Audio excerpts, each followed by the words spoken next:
అందరికీ శనార్థి. నేను మీ జోగిని సరోజమ్మని. ఇవాళ భువనగిరి ఎల్లమ్మ తల్లి దేవాలయానికి వచ్చాను. అనుకోకుండా నా శిష్యునితో యాదగిరిగుట్ట వెళ్ళడం జరుగుతుంది. సో యాదగిరిగుట్ట వెళ్ళే వాళ్ళందరూ ఈ భువనగిరి ఎల్లమ్మ టెంపుల్ కి రావడం జరుగుతుంది అనమాట.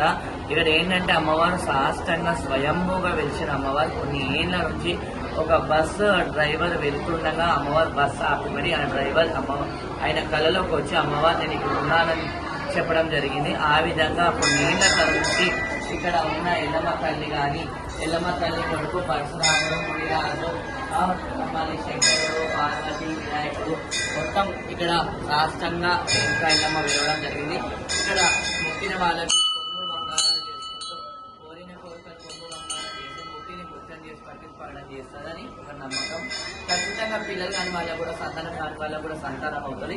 మీరు చూడవచ్చు గుడి చుట్టూ ముడుపులు ఉన్నాయి కాబట్టి ఎవరైతే ఉన్నారో ఖచ్చితంగా యాదగిరిగుట్ట పోయే వాళ్ళు ఖచ్చితంగా ఈ ప్రదేశాన్ని ఈ దేవాలయాన్ని దర్శించుకోవాలి. అందరూ ఆ ఎల్లమ్మ తల్లి కృపకు పాత్రలు కావాల్సిందిగా కోరుకుంటున్నాను. అందరికి శనార్థి. జై బోలో మహారాజ్ ఎల్లమ్మకి జై, బోలో భువనగిరి ఎల్లమ్మకి జై. అందరికి శనార్థి.